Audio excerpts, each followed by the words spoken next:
The rain hammered against the nursing home window as Margaret Chen pressed her forehead to the cool glass, watching the world blur into streaks of gray.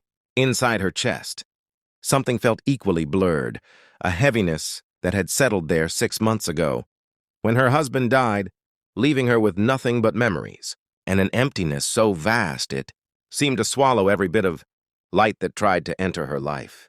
She was 62 years old, retired and drowning in the kind of loneliness that makes you question if anyone would notice if you simply stopped existing. That's when she saw him, the old man in room 14, slumped in his wheelchair by the window, staring at nothing with eyes that mirrored her own hollow ache. His name was Harold Whitmore, and he had no visitors. No family members rushing through the doors with flowers and forced smiles. No grandchildren climbing onto his lap with sticky hands and breathless stories. Just silence. The nurses whispered that he'd been there for 3 years, and in all that time, not a single soul had come to see him. Margaret understood that kind of abandonment. She understood what it meant to be invisible. The next day, she walked into his room with 2 cups of coffee and a deck of cards. Harold looked up, surprise flickering across his weathered face, and for the first time in months, Margaret felt something other than pain. She felt needed. Their friendship bloomed slowly like wildflowers pushing through concrete. Every morning at 9 o'clock, Margaret would arrive at Willowbrook Nursing Home with coffee, sometimes pastries from the bakery down the street, always with stories to share. Harold would light up when she entered, his arthritic hands reaching for hers with a gratitude that made her heart ache. They played cards, worked on crossword puzzles, and talked about everything: his years as a carpenter, her career as a high school teacher, the dreams they'd had and the ones that got away. "You're an angel," Harold told her one afternoon, his voice trembling with emotion. "I don't know what I did to deserve you, Margaret, but I thank God every day that you walked into my room." She squeezed his hand, blinking back tears. "We all need someone, Harold. I need you just as much as you need me." As the months passed, Harold's health began to decline. The nurses warned Margaret that his heart was failing, that he might not have much time left. She doubled down on her visits, sometimes staying until evening, reading to him when he was too tired to talk, simply sitting beside him when words felt inadequate.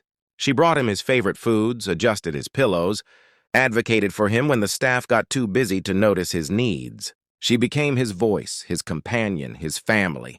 "I have a grandson," Harold confessed one evening, his eyes distant. "Benjamin, smart as a whip. I haven't seen him since he was 12. After my son died, Benjamin's mother remarried and moved away. They stopped returning my calls. I guess I became inconvenient." Margaret's throat tightened. "That's their loss, Harold. Their profound loss." One Tuesday morning, Margaret arrived to find Harold's room in chaos. 2 men in expensive suits stood by his bed, rifling through his belongings. A younger man, mid-30s, with Harold's same sharp jawline and piercing blue eyes, stood near the window, arms crossed, watching the scene with cold calculation. "Excuse me," Margaret said, her voice sharp. "What's going on here?" The younger man turned, his gaze sweeping over her dismissively. "And you are?" "I'm Margaret Chen, Harold's friend." "Who are you?" "I'm Benjamin Whitmore, Harold's grandson." He said it like it explained everything, like it gave him ownership over the frail man in the bed, who was watching the scene with confusion and fear. "Harold?" Margaret moved to his side, taking his trembling hand. "Are you okay? Do you know what's happening?" Before Harold could answer, one of the lawyers, a hawk-faced man with silver hair, stepped forward. "Miss Chen, I'm going to have to ask you to leave. This is a family matter." "Family?" Margaret's voice rose. "Where has this family been for the past 3 years? Where were you when Harold was alone every single day? Where were you when he had pneumonia last winter? When he fell and broke his wrist? Where the hell were you?" Benjamin's jaw tightened. "My relationship with my grandfather is none of your concern. Now, if you'll excuse us, we have legal matters to discuss." "What legal matters?" Margaret demanded, but she already knew. She could see it in the lawyer's briefcases, in Benjamin's calculating expression. They were here for Harold's money. The second lawyer, younger but equally cold, spoke up. "Mr. Whitmore owns considerable assets. We're here to ensure his affairs are properly managed." "Properly managed?" Margaret's hands shook. "He's been managing just fine." "Has he?" Benjamin stepped closer, his voice dropping to a dangerous whisper. Or has some stranger been taking advantage of a vulnerable elderly man? Tell me, Miss Chen, has my grandfather given you any gifts? Any money? Access to his bank accounts? The accusation hit like a physical blow. Margaret stumbled backward, her face draining of color. How dare you? I have never taken a single thing from Harold. Not one penny. That's not what the nursing home staff reported, the silver-haired lawyer interjected smoothly. They've documented numerous expensive gifts, meals, clothing, personal items. There's a pattern here that concerns us. Those gifts? Margaret's voice cracked. I brought Harold food because the meals here are terrible. I bought him a warm sweater because he was cold. I did what family should do, what you should have done. Harold's weak voice cut through the tension. Benjamin, stop this. Margaret is good. She's been so good to me. Benjamin's expression softened for just a moment before hardening again. Grandfather, you're not well. You don't understand what's happening. This woman has been manipulating you. Get out, Margaret whispered, tears streaming down her face. All of you, get out.